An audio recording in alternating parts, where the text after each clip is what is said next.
Sabi nila, ang ulan daw ay paglilinis ng langit sa dumi ng mundo. Pero para kay Clara, ang bawat patak nito ay tila pait na dumidilig sa kanyang sugatang puso. Dito, sa tapat ng marangyang bahay na pinangarap nilang buuin, dito rin pala magtatapos ang lahat. Ano ba, Clara? Kanina ka pa dyan sa labas? Hindi ka ba nahihiya sa mga kapitbahay ko? Tingnan mga ang sarilo mo. Para kang basang sisiw na naghahanap ng awa. Sinabi ko na sa'yo, di ba? Ayoko na.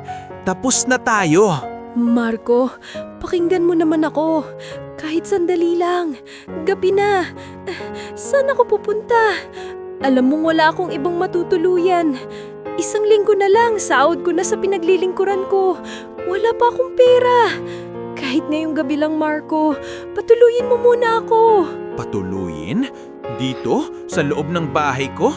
Clara, mahiya ka naman. Sa tingin mo ba hahayaan kong madumihan ng mga kalyado mong paa ang mamahalin kong carpet? Ito ang mga basahan mong gamit. Kunin mo yan at huwag ka nang magpapahita sa akin. Basahan?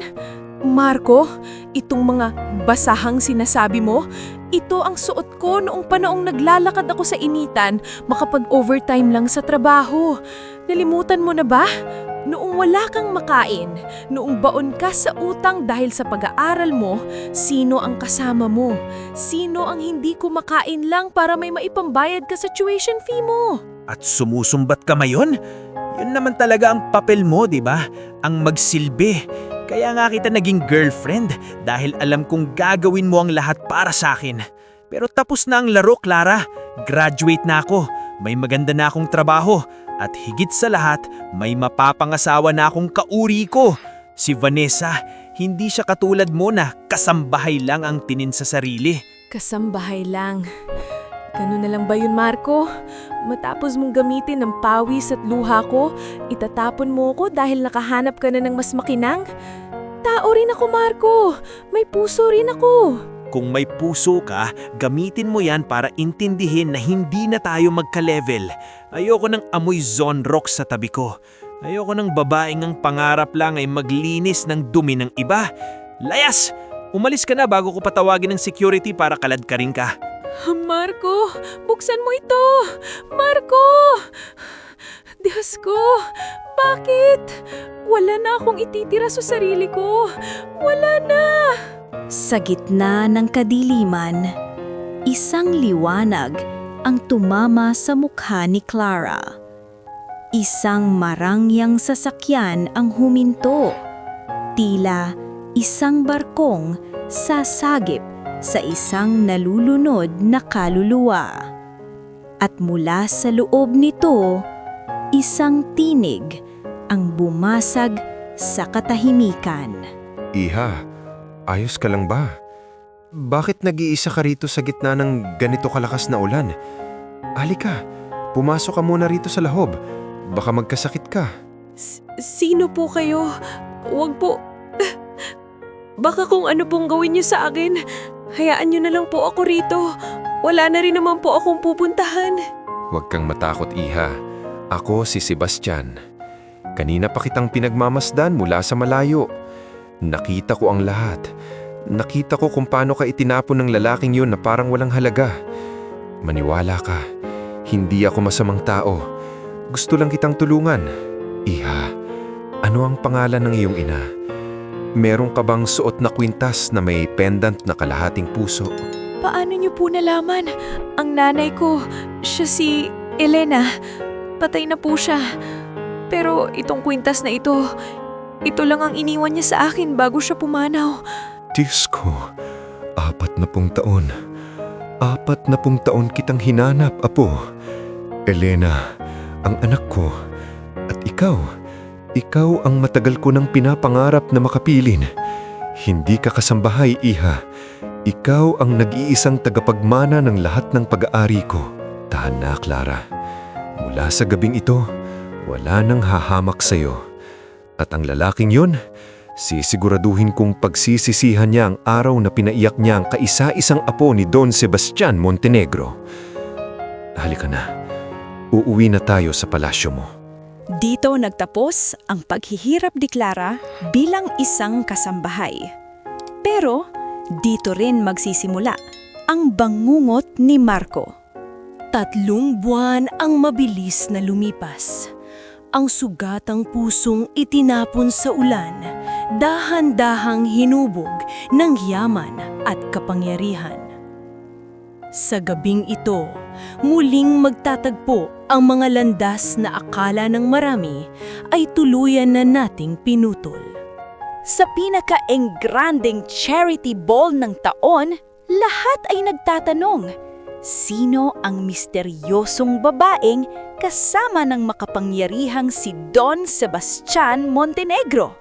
Don Sebastian, mukhang naitago mo sa amin ang pinakamagandang hiyas ng gabing ito.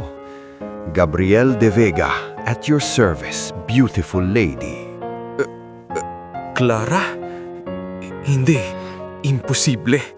Hindi ikaw yan. Paano ka nakapasok dito? Isang hamak na kasambahay lang ang pamilya mo. Pasensya na? Kilala ba kita? Oh wait, ikaw ba yung lalaking nagtatapon ng basura sa kalsada? I'm sorry, I don't talk to strangers, especially those who lack class. Is there a problem here, Mr. Rodriguez? Clara is my special guest tonight. Guard, paki-escort palabas ang taong ito. He's disturbing the lady. Bitawan niyo ako. Clara, magbabayad ka. Hindi ka mananalo sa akin. Are you okay, Clara? Don't let someone like him ruin your night. Would you like to dance? Ang paghihiganti ay nagsisimula pa lamang. Pero sa gitna ng galit, may puwang pa ba ang pag-ibig? Huwag bibitiw sa mas tumitinding mga kabanata dito sa Ang Bilyonaryong Kasambahay. Sa loob ng kumpanyang pinagtatrabahuan ni Marco, lahat ay abala. Isang balita ang gumulang sa lahat. Ang kumpanya ay binili na ng isang misteryosong bilyonaryo. At ngayong araw, darating ang bagong chairman. Isang gintong sasakyan ang huminto sa tapat ng building. Ang lahat ay nakahilera, handang sumalubong sa taong hahawak sa kanilang kinabukasan. Mula sa sasakyan, bumaba ang isang babaeng tila hindi na kilala ng panahon. Ang dating basahan, ngayon ay suot na ay purong ginto at seda. Ladies and gentlemen, I would like to introduce the new chairman and majority owner of this company, my granddaughter, Miss Clara Montenegro. Clara, hindi. Palong siyang bagong may-ari. Katapusan ko na. Mr. Rodriguez, balita ko ikaw ang head of marketing. I've reviewed your performance and frankly, it's as cheap as your personality. Pack your things. You're fired. Clara, sandali. Mag-usap tayo. Alam kong nagkamali ako, pero please, kailangan ko ang trabahong ito. May mga utang ako. Kailangan mo ng trabaho?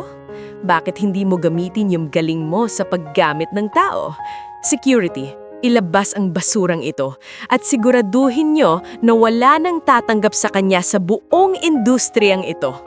Nagsimula na ang pag-ulan ng karma kay Marco. Pero habang bumabagsak ang isa, isang bagong alyansa ang nabubuo. Sino si Gabriel sa buhay ni Clara? At ano ang susunod na hakbang ng mga Montenegro? Ang ulan na minsang nagpalubog sa kanyang dignidad ay siya ring naghugas sa kanyang kahapon. Ngunit sa likod ng bawat tagumpay, may mas malalim na lihim na nagbabantay. Ngayong hawak na ni Clara ang kapangyarihan, sino ang tunay na kakampi? At sino ang nagbabalat kayong kaaway? Ang paghihiganti ay isang laro na wala pang nananalo. Mga kaistorya, ang buhay ay parang gulong. Huwag nating hamakin ang mga taong nasa ibaba dahil hindi natin alam kung kailan sila itataas ng tadhana.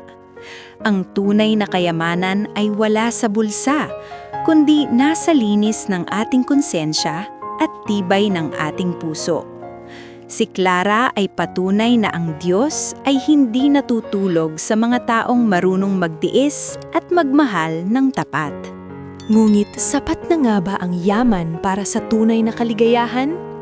Sa pagpasok ni CEO Gabriel, isang lihim mula sa nakaraan ni Don Sebastian ang mabubunyag. At si Marco, hindi pa siya tapos. May alas pa siyang itinatago na wawasak sa bagong mundo ni Clara. Huwag hayaang mahuli sa susunod na kabanata. Para hindi nyo maligaw ang ating kwento, pindutin na ang subscribe button at i-click ang kampanelya. I-share nyo rin ito sa inyong mga kaibigan at kumare para sabay-sabay tayong manood ng tagumpay ni Clara. Mag-subscribe na para sa Ang Bilyonaryong Kasambahay Part 2, dito lang sa ating channel.